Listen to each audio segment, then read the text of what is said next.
Okay, so let's explore my my way of saving this to an animation so I can take it into Dog Waffle.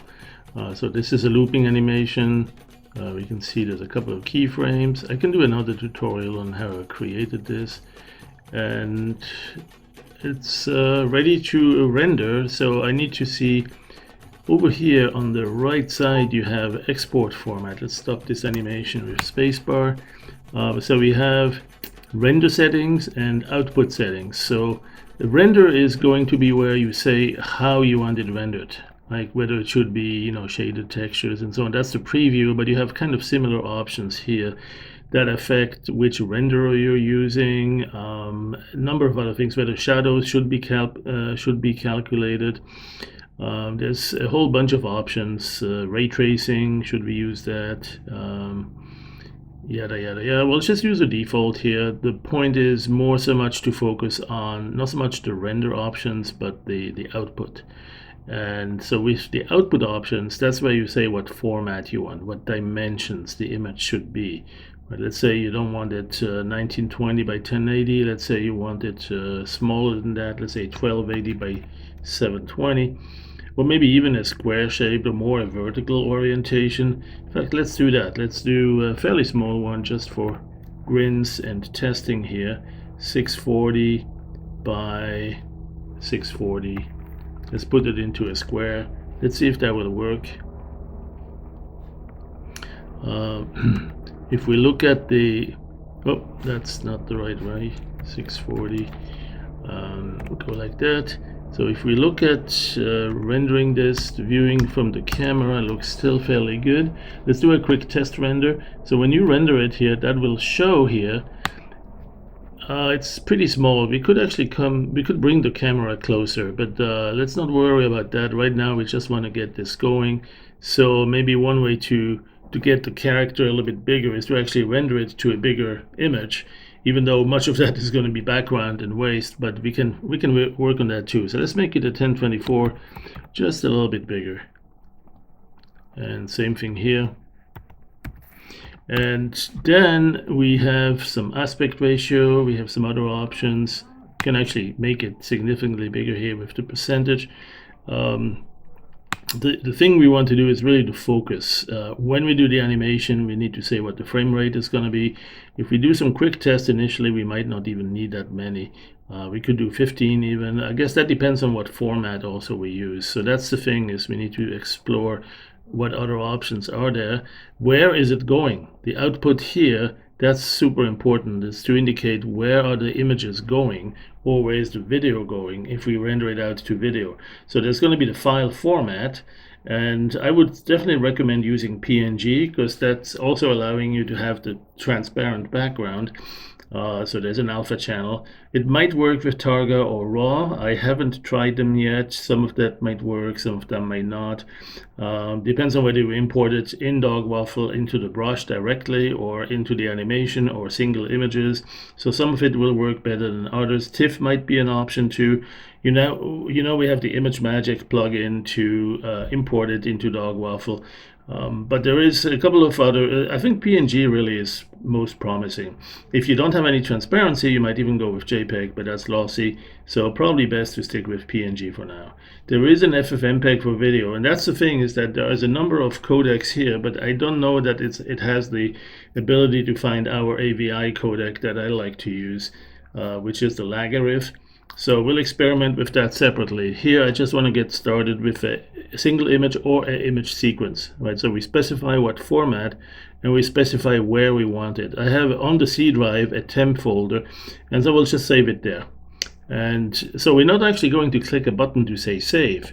It's automatically going there, and with this format, etc., RGB or RGB alpha, it does that when you render.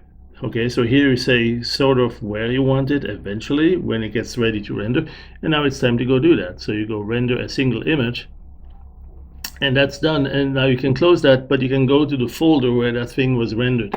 And so I have here a view of that folder, and I had some earlier renders, and you can see this one here is here now. That's actually probably not even it. There's probably another one here somewhere. and might be frame 0, but that one's there. So let me delete a few that I don't need anymore and see what gets reconstructed. In fact, I'm going to delete all of them. This is all temporary. Let's go delete and keep an eye on that. So let's go render that again. Render image. And at that point, we should have if we do a refresh here, no, it's not showing it. That's really strange. I see it though when I do animation, so maybe there's something else missing here. Let's go to animation. That's right here. And there you see additional features and options, but it's not relevant for the rendering. The output is already dictated here. If we look at this, we have the output for TMP. We have the format is PNG, and it's going to be RGBA, and it's going to be sequence. So let's go try that. I'm going to go render animation, control F12, and you can see now it's actually putting those images there. Right, so it's populating that automatically as it's rendering. It's automatically putting it on disk. Now that's a great feature, because if for some reason it dies or crashes in the midst of rendering, you have at least those images done, and you can go back to a specific portion of your animation, like the keyframes are here, and you can select which ones you actually want to go back to. Anyway, so that's that. Now let's see what happens on the dog waffle side when we import those. All right, so here I have loaded PD Howler, and I can, if I have the images here, I can just drag and drop one at a time, and you can see it goes through a couple of steps. It invokes an external converter, and soon enough we're ready to look at that. I want to store that, and let's do that again. So here we have maybe the next image. Yep, different pose. So I mean, that's a tedious way, but if you have only a few images, you could certainly do that. Right? You can go from one image to the next and import that. Oh, this one we already did. And see, that's not going to be convenient. I mean, we can also do the file import, but it's for single image. Open, import. There's a couple of ways. There's the general file converter or the batch process. There's just a couple of different ways with different benefits on each side. But we have an animation, and there's a couple of ways to import that. So for the animation, we can load a sequence. And that's what we'll do in this case here. So we'll go to the C drive or the temp folder. It remembers it here as a recently visited place. And so here we go. If you want to just test a few, use the shift key to click maybe a few images down, and I will select that sequence.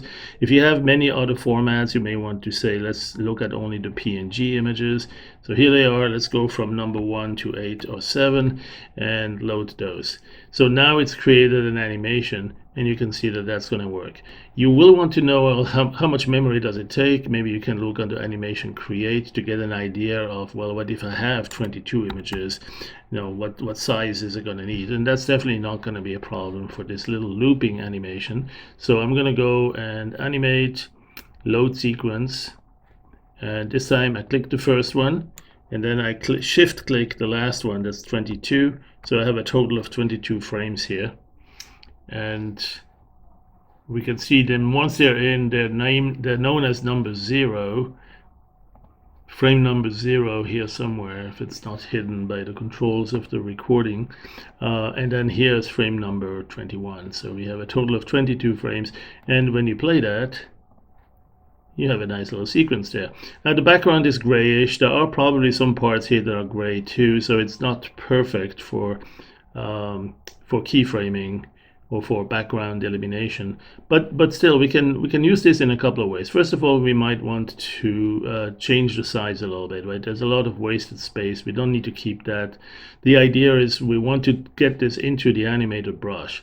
Now there's two ways to do that. First, you render it here, but then you lose the alpha channel, you lose the transparency mask with that, so you're going to have to rekey it.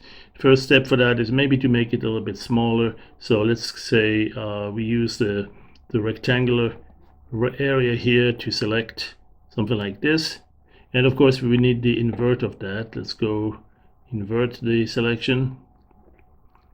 There you go. That's what we want to keep. And now so we just crop to that selection, image, crop to selection, And so now we have each of these frames cropped. And of course, before we do that cropping, we want to make sure we don't cut off the toe here. It comes dangerously close. That was kind of a lucky one here.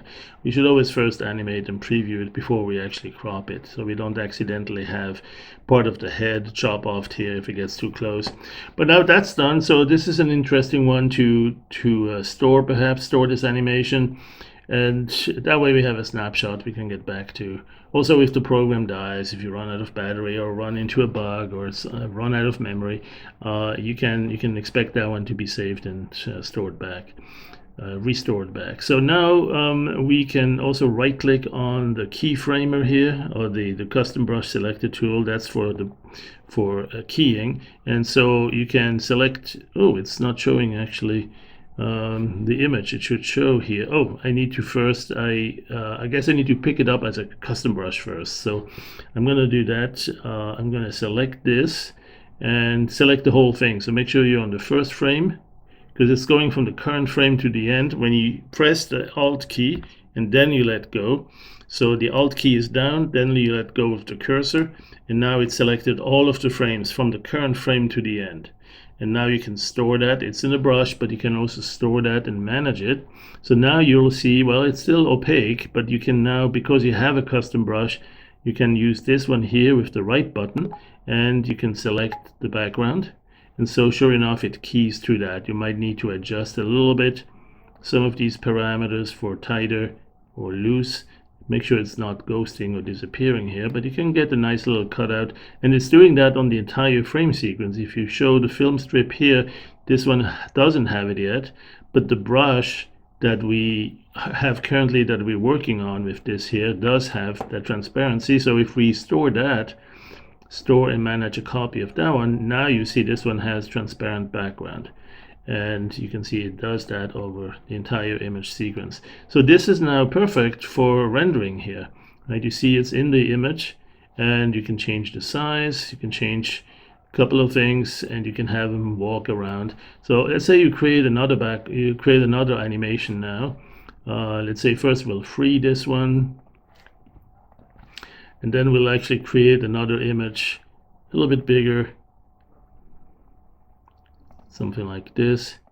And we want this character to go from right to left, but not just like this in one image, but really for the whole sequence. So I'm going to go close this. I'm going to go minimize. In fact, we can minimize this so the brush is there. This one we don't need anymore. So this brush here, we want it to go from left to right. Well, once again, if you have an animation in the back there, you can easily do that. Let's erase, so we have a plain background, and then create an animation of, I don't know, 60 frames, why not? And then all we do is we drag from right to left, and we add the Alt key. We hold the Alt key, so it's not just placing that into the entire current image, but it's actually advancing from one image to the next. So use the Alt key, and then drag from right to left, and it's going into the animation that way. So now you have them run across this. Right, so the animated brush gets to go into the animated frame sequence, and that's one way to do that. Now, if you wanted to do a little bit more massive amount of people running there, what you do is you start with an empty animation again. Maybe this time we'll do something like a gradient. Let's first fill it with some gradients. Gradient modes, circular. Let's do a linear gradient, and we'll see the gradients we have here. Let's do something like this. There, or maybe the other way. Yeah, something like that. Okay, and then we create an animation, 60 frames, and we'll store that, or at least the image. It's easy to recreate this animation from this image. Let's clear the selection. Everything is selected right now. And then we'll go back to the paint tool. We still have the preview. If you don't have it, you have this eye here to preview it and to preview the brush. And you can change the size. You can set the step distance.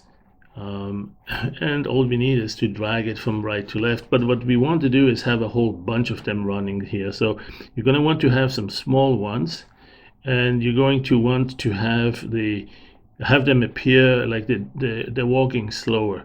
So what that does here is you give it a smaller step distance. You can also see that here, the step distance currently at 10. Let's say you make that even smaller, like 6 or 7, and then so that way when you draw them, they're coming closer together, which makes them appear like they are slower in their movement, which is appropriate when they are smaller. They're appearing farther away. So what you do is you use the maybe we draw it close to the horizon here. So we'll do that with the Alt key down and go. And so now you see a whole bunch of them running. And now you have another one that you do just next to it here, but they're going to be a little bit different. Maybe they tumble.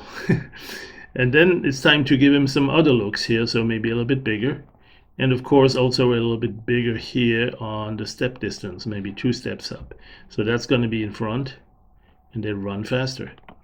And then you do it even bigger, and another 2 steps up, 2 or 3 on the step size, and they go even faster. Right? And nothing wrong with having another one, but maybe we do that. Let's see. Yeah, from here we do another one running right behind it. Kind of a twin brother running there. And then we have one more, 2 more probably here. So this one is going to be pretty big on the step distance here, maybe 12 or 13 units, something like that. And now we have one that's going to be very close, so we're making bigger. And we can always increase the size of the brush too. If you look at the double-click this stored image, if you want to make it bigger, you can do that here with the scaling. Let's do that next. First we do this one, and we'll have the feet are already down here, but this one is going to be, we want to see the whole character. So we need to have the step size still a little bit bigger. What was it up there? 13. Let's go to 15. Like that. There you go. And we can do a few more. So now we have actually a nice collection of running people here. And maybe what we can do now is have 1 or 2 really up close ones where we only see the legs, the knees, the feet, or something like that. So let's go scale this guy up. And then make him full size here, make sure it's full size. And this time we have it running, where's the size? This one here will go to about 20. Let's just get approximate here. Something that's good enough, 19. So what we'll do is run it from the right side. Again, keep the Alt key down, and you have that brush going like that.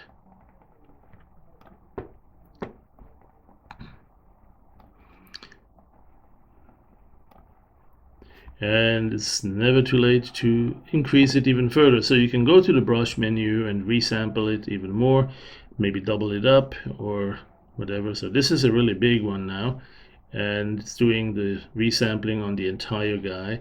Let's store that one too. Store and manage a copy. So this one is super big, and we might even make it bigger. Look at that. And then also rotate it a little bit, maybe make it a little bit more inclined, like leaning into this race. And there you go, big fast running woman. There's probably some dog chasing it here. Okay, so that's it. Quick look at getting some of this action from Blender 3D, taking that into Howler by exporting to PNG, and it took me a little while to figure out where exactly do I actually go. I thought we would have a menu option to say save or export or something like that for the AVI file, for videos and so on. Haven't tried the video format yet. It does exist, but I don't know if we have the option to select it as a AVI with the codec I like to use. So this definitely is an option.